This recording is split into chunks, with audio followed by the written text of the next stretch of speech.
Hey guys, Spirit of the Law here. Now, I've discussed the ELO system in Age of Empires a couple times in different contexts, but especially the last few years, there's been a recurring conversation in the community asking for a big shakeup in how it works. The discussion basically goes like this. The first time a bright-eyed new player hoping to be the next AoE2 all-time great goes to play their first ranked game online, they're thrown in at 1000 ELO.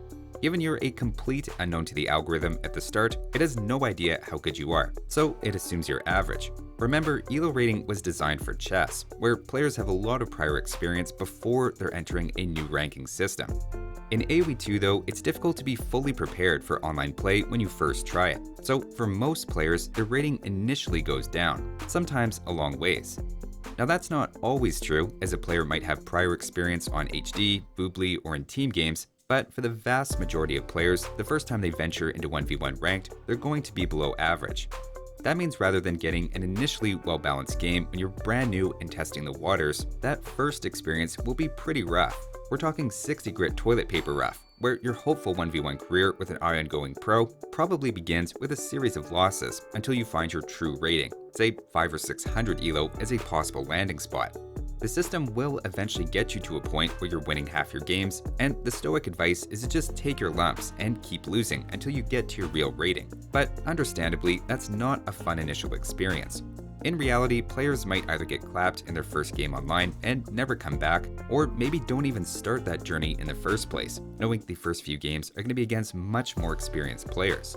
The intuitive solution that's then proposed is that player ELO should start lower to help that onboarding, and whether that's a reasonable solution to the problem is going to be the topic of this video. The short answer is, it's complicated. Now this has been extensively discussed on the forums, and I also came across a video by Colin AOC addressing it recently. I hadn't seen his videos before, but just going by his mathy profile icon and very rational discussion of this topic, I like him already. He has some good takes on this and reaches very similar conclusions to me. Now, generally, whenever lowering the starting ELO is proposed, by far the most common response is dismissive, and that despite the good intentions behind it making the game more welcoming, changing the starting ELO simply doesn't solve anything as a mathematical fact. For example, let's say instead of 1000 ELO, from now on we made 700 the starting level. At first, it might feel like we solved the problem, as new players would, on average, be starting closer to where they generally end up settling, and with some 1v1 practice against the AI in skirmish mode, might even win their first few games. A problem though would inevitably start to creep in over months or years. The argument is that as we add more players starting with fewer points, the average number of points in the whole system will start to go down.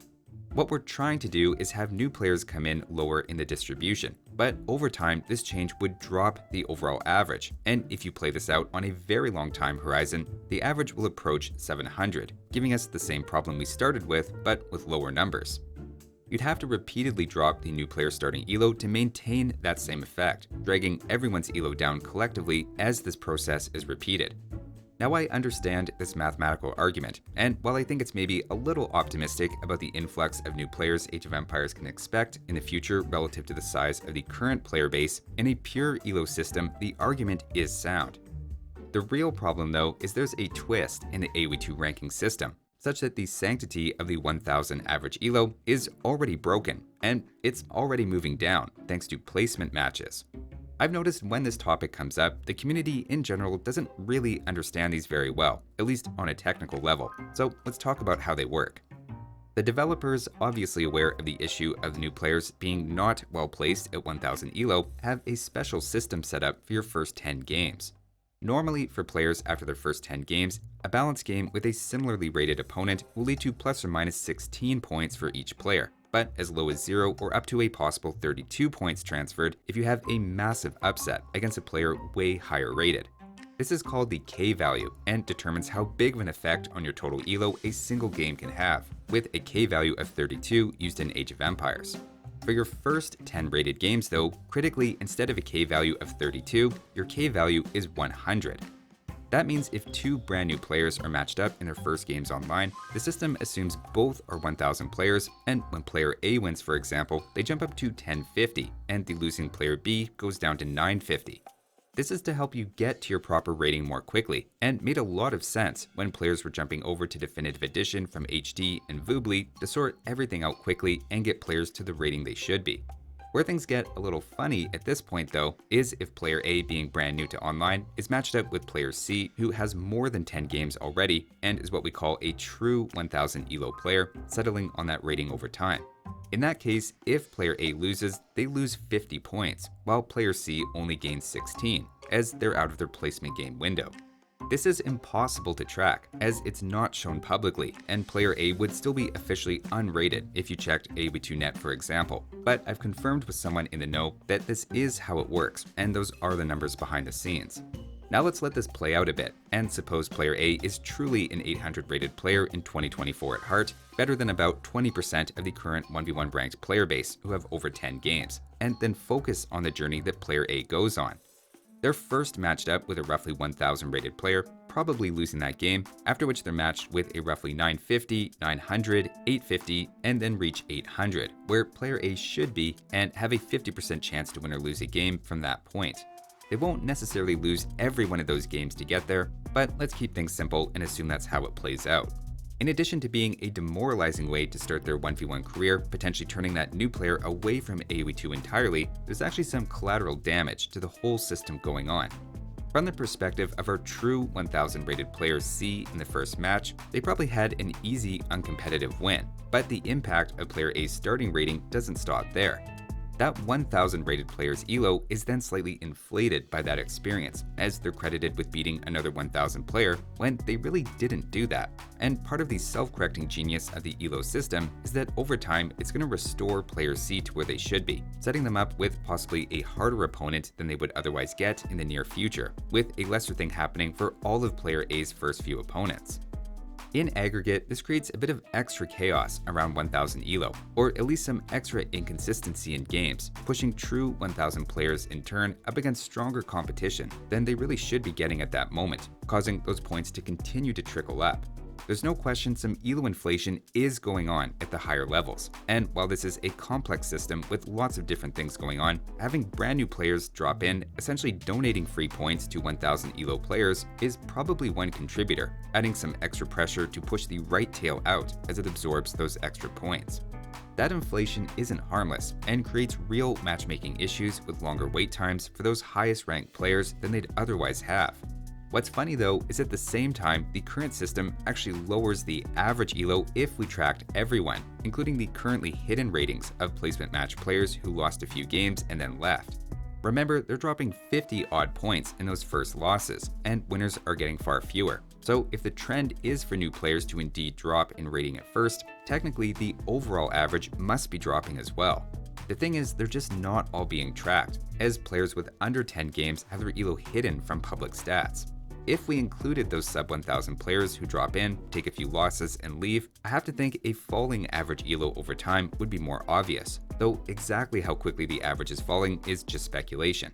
Instead, we would pretty obviously be better off if our 800 ELO player had just started in the right place instead of being initially overrated, avoiding a whole set of uncompetitive games and knock-on effects, while not even fully avoiding the shift in average ELO people against this idea are afraid would happen.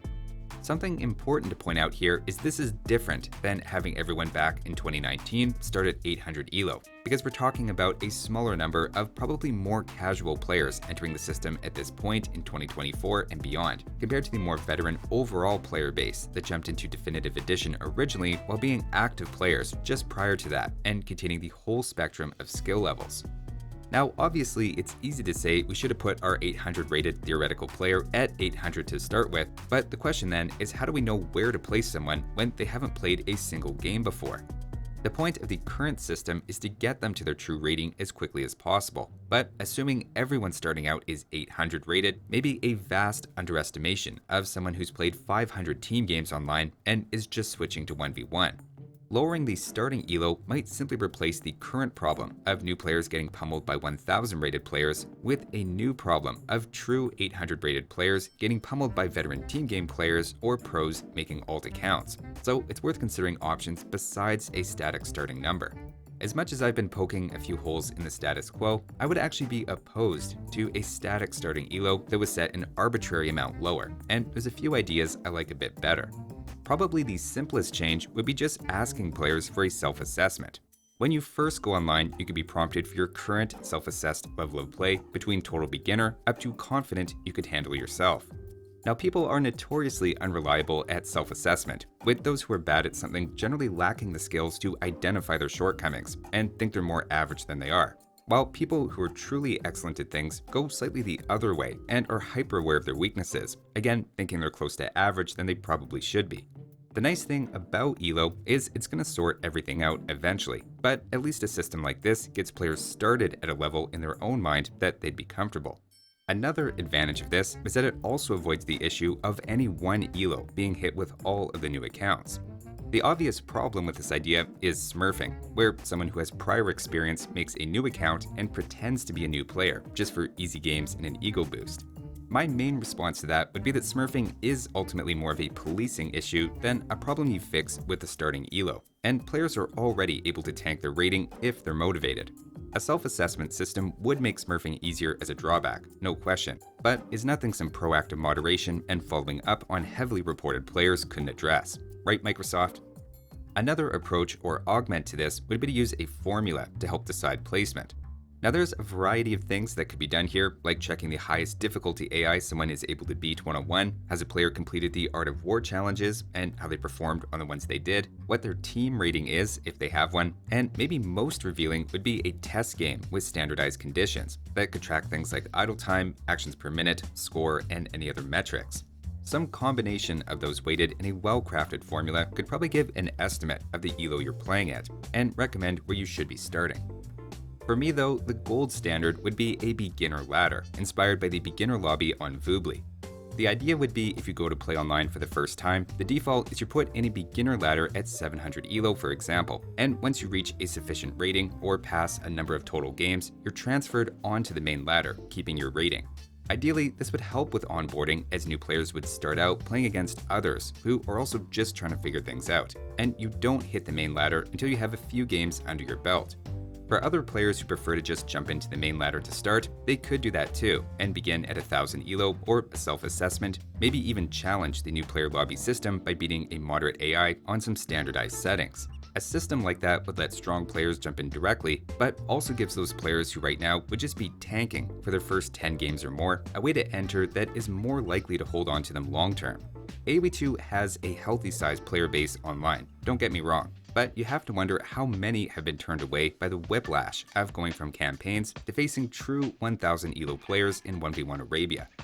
In fairness, I have no idea how much of this is possible for World's Edge to actually implement, even if they had similar ideas. And also keep in mind AoE2, AoE4, and soon enough Age of Mythology Retold probably all share the same servers and ELO system, so any change to AoE2 would necessarily impact those other games as well. I suspect that's one factor contributing to the conservative and relatively simple approach taken toward ratings at the moment. None of this is meant to be a criticism of the current system, by the way, which generally does the job. Instead, I hope the takeaway is just why this is such a hard problem. Notice that every proposed solution, whether it be a lower starting ELO moving forward or self-assessment, has advantages from some players' perspective, but also knock-on effects, which is also true of the current system. It's a tough problem, and the goal here wasn't necessarily to solve it, but hopefully give you a better appreciation of what's going on behind the scenes. That'll do it for this one though. Thanks for watching guys, and I'll see you next time.